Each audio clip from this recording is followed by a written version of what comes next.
In this episode of the Rodney O Podcast, I want to begin the series that I want to title Survival Guide to 2020, John's Instruction Manual. And in this series, I'm sure you'll love it. I'm sure it will be a great thing for you guys to go. Stay tuned, get comfortable, lend me an ear, stay with this, share with your friends. Welcome to the Rodney O Podcast. So if you've ever been to a campfire, during summer camp or something, or with the family camping, and you have to walk to the campfire, you would notice that if it's at night, it's pretty dark out there, right? You're out there, there's stars in the skies and stuff, so there is some sense of light. But if you're walking down a trail or a path and there's a lot of trees, it can become pretty difficult to see at night. So I remember a time when I was counseling at camp, and we told all the kids, all the students, to go and bring flashlights. Make sure you bring your flashlight, right? And what happens? People forget. They don't have them. Their batteries are dead. They don't work. And so getting to the campfire isn't that big of a deal. We normally started it at dusk, but by the time we were finished, it was pretty dark. And so we're walking back, and a whole group of kids and people just didn't have flashlights. And I will say adults were included, and I was included in that bunch because I relied on the kids, right? So we're walking back and realizing we need light. Because without light, it's hard to know where you're going. It's hard to know the direction in which to go to, and you have no guidance. You're just kind of lost out there in the darkness. But sure enough, this was at a time when the iPhone didn't have their flashlight feature, was barely even out yet. And so a lot of us had the old school phones. And so we discovered that if you open them up, because a lot of them were flip phones, right? You open them up and it has, or press a button, you would have ambient light, as the screen lights up and as the numbers keypad lights up. And so you would be able to see, and that would direct our path. And that light is what got us through. Just a little bit of light, but it made us be able to see and got us through. And so we're so thankful now for the flashlight feature that the iPhone has. That won't happen again. But it taught me a very important lesson. It's kind of one of the things we're going to talk about today, is the importance of light and needing light. And something I want to call, titling this podcast, Look for the Light. Welcome to the Rodney O Podcast.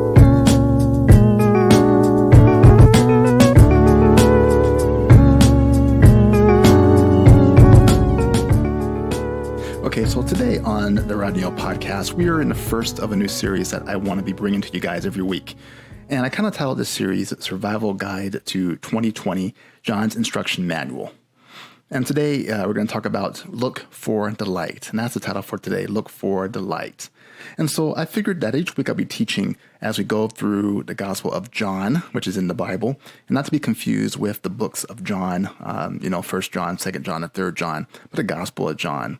And I've always liked this book. I felt it was always a book for people who are just getting into reading the Bible, or just getting into knowing what it says in Christianity. And so that's kind of what I want to do, is I think those who are unfamiliar with the Bible can get a lot out of this, a good introduction to what it says. A lot of people that I talk to and follow more of a mainstream social media way, a lot of them are just kind of new to this whole thing. And so I kind of want to just bring their attention to this as we go through the book of John. And I think 2020 is a good year to kind of look at this, because a lot of stuff is going on, right? And those who are more proficient in the Bible can kind of get a refresher, right? Hopefully they'll listen to it and like it and pass it on to people who may need to hear it. But as I mentioned, 2020, we have a crisis, right? Since we've been in crisis mode for a long time. I'll just name a few, with COVID, with racial tension happening, political fighting over just many different issues. Should schools open up? Do we need to wear masks? Is this thing for real? Is it not for real? What liberties do they have? Can they close churches? Is that going too far? Et cetera, et cetera. And so in all of this, people are just feeling kind of lost and hopeless. And it's supposed to be at a time where people are not supposed to feel that way, right? It's 2020. We have so many technological advances and things. We're doing so well. The economy, things were just going so well. And all of a sudden, we're just smack dab in the middle of this COVID in 2020 and the racial tension and the political fighting, just to name a few. And so it seems like on the surface that people are just divided more than ever. I mean, we've always been divided politically, right? Almost seems like 50-50. Half the people are on one side, half the people are on the other side. And there's a mix of people who are on neither side maybe, but by and large, it's 50-50. And it seems like that when it seems being 2020 and we have these racial issues happening, it's like, what's going on? Why are these happening now?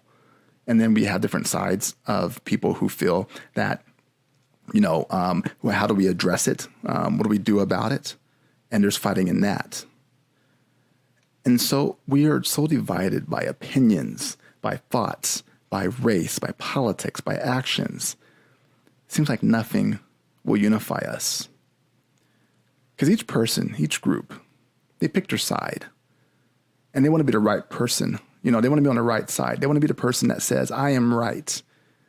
And that my position needs to be heard and understood because I'm on the side that's correct. So I want to dive into the Gospel of John and see how that can help. And today we're going to just focus on that first chapter and just looking at the first 6 verses of John. And let me read that through for you. You can go ahead and grab a Bible or the Bible app and follow along. And the translation I'll be using is the NIV, New International Version. And so it says, in the beginning was the Word, and the Word was with God, and the Word was God. He was God in the beginning. Through him all things were made. Without him nothing was made that has been made. In him was life, and that life was the light of all mankind. The light shines in the darkness, and the darkness has not overcome it. And so when we look at this, a lot of people make you confused when they look. In the beginning was the Word. What is this word that happens in the beginning? And what is the beginning? And you can go back to Genesis 1:1, that in the beginning, God created everything, right? And we can see in this beginning, this is beginning of all time, beginning of existence. And we know, we have an eternal God, a God that has always been, no beginning and no end. And that may be tough for people to understand and to comprehend. But when you go with that and understand that when we talk about in the beginning, we're talking about when things were made, when creation was made. And we have this thing, the Word, the Logos, right? The Word is Jesus. The Word is Christ. That's who it is. It's a person, right?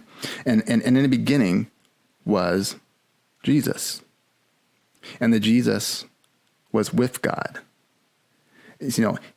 He who is to God what man's word is to himself.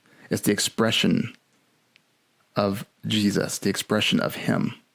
He was with God. So you can see that there's distinct persons here.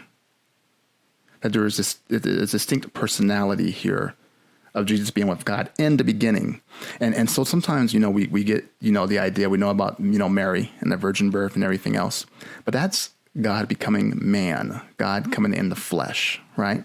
What we're talking about here is that him existing in the beginning with God. Because it says, in the beginning was God, the Word, and the Word was with God, and the Word was God. And this was God. He has a personal existence distinct from God, right? But he's associated with God. So you have God the Father, you have God the Son, and you can see them both here. Because in substance and essence, Jesus is God. And so to kind of wrap your head around this will take some time, right? And so I'm not going to dive deep down into those who want to get into theological discussions, because there's been a lot of theological debates about this, about the Trinity, they call it. God the Father, God the Son, God the Holy Spirit. 3 different persons. God in 3 persons, but there's only one God, and he's 1 in 3.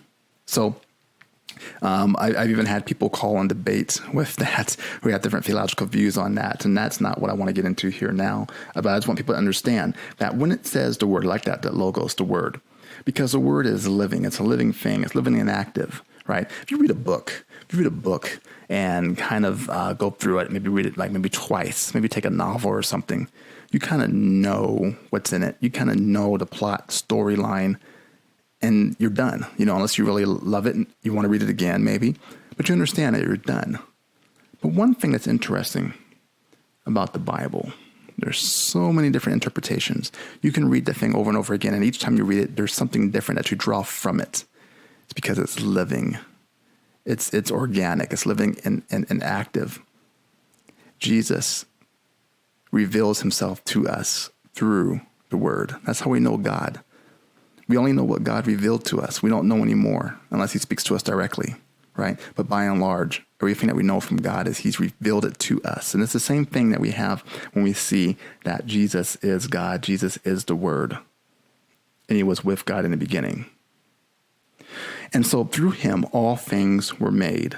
Without him, nothing was made that has been made. And we see that everything, absolutely everything that you see around us, everything in creation, everything on this planet, everything that we can touch, feel, see, taste, everything was made through him. So here you see basically the essence of Jesus being life, right? Him being the source of life, him being the source of everything. That's why it's kind of a big deal when we talk about Christianity and who Jesus is. Because there's nothing that exists, even if we say we quote unquote invented it, right? That wasn't made through him. I mean, the laws of physics, through him. Biology, through him. Everything is through him. And so when we see that, when we understand that, and we continue on, and it says that in him was life, and that life was the light of all mankind, we get to this part about this light. Because like I already said, he is life. And with that is light. And so my example I used in the beginning of the thing, I talked about the darkness and the light. We look around and we see there's a lot of darkness in the world, right? A lot of bad things that happen to us. And some of us in 2020 are going through this.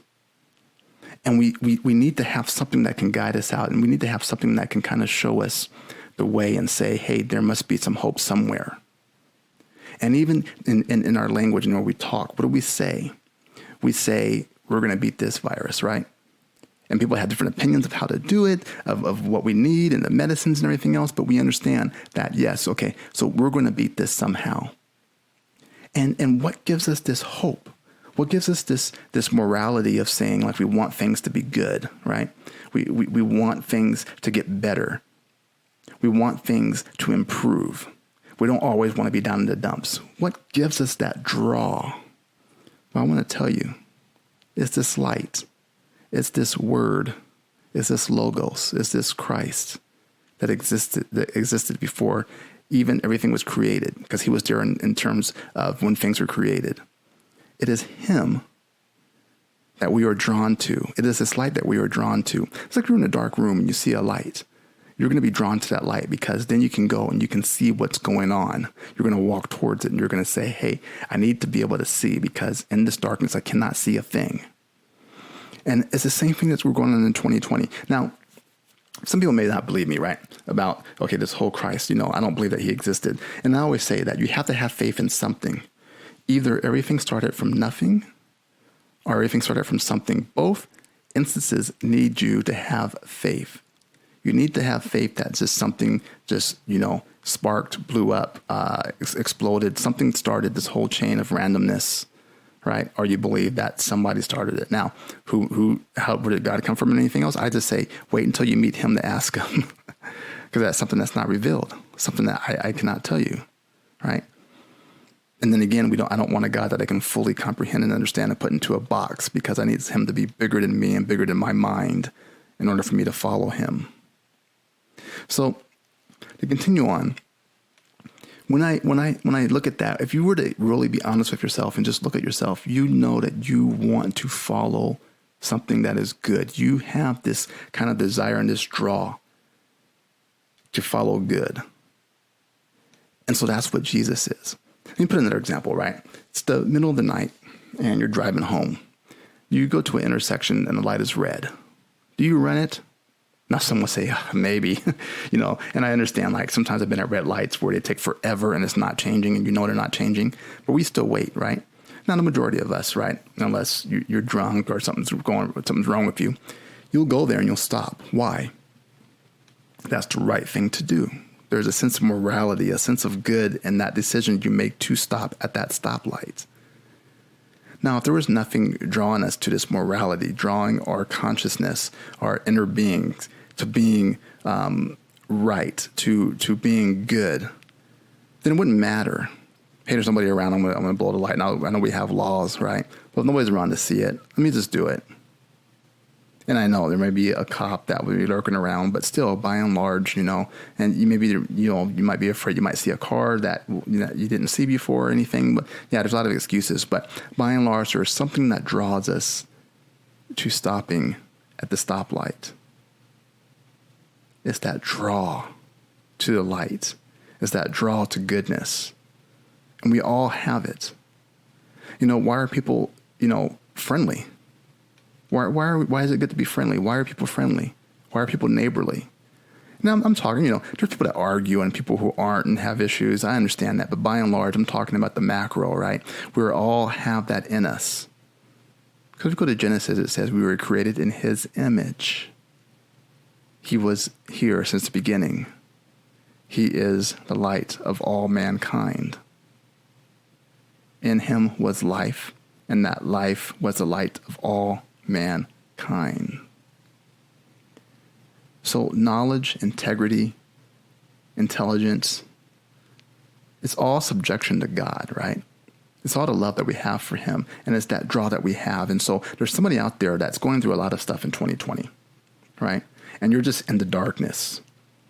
And that's where verse 5 comes in. The light shines in the darkness, and the darkness has not overcome it. And another word for overcome, you can kind of put in understand it. The darkness has not understood it.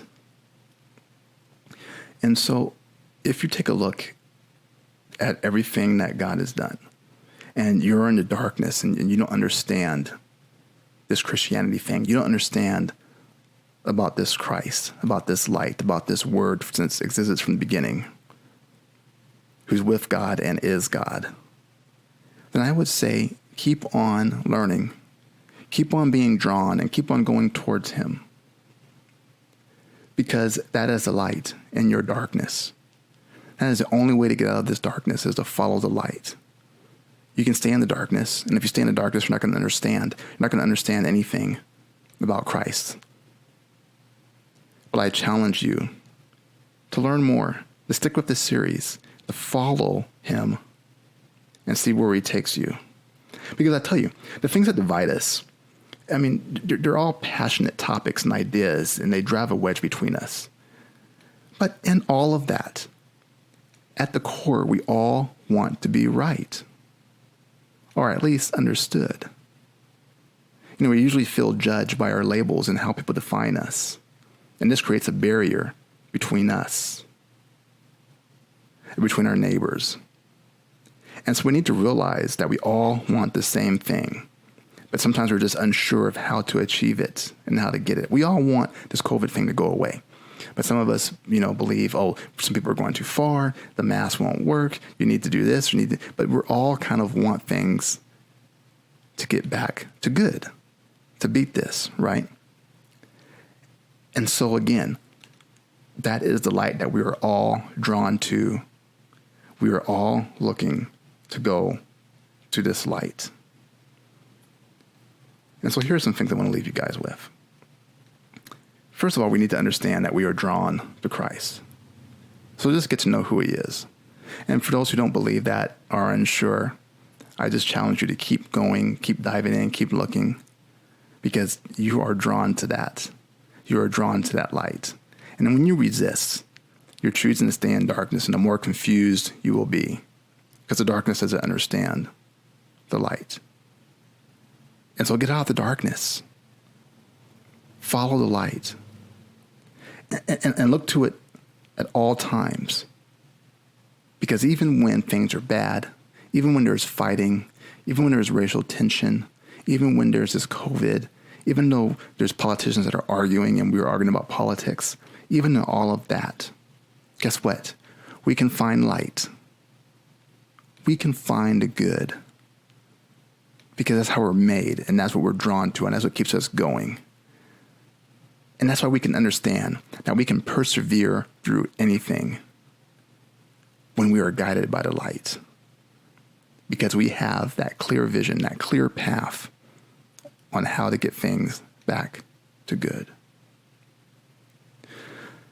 So of that, please feel free to dialogue with me. My YouTube channel, Rodney O Weekly, shows you that I'm living what I speak. I want to start that pretty soon, start that back up again with more videos, but go check out what's on there now. And please be sure to subscribe to that channel. The link will be in the podcast description, or you can simply go to YouTube and search Rodney O Weekly. And remember, I want to inspire, encourage, and motivate all of you as you navigate this journey that we call life. Thanks for joining me, and continue, and I'll see you in the next installment of this series. Thank you.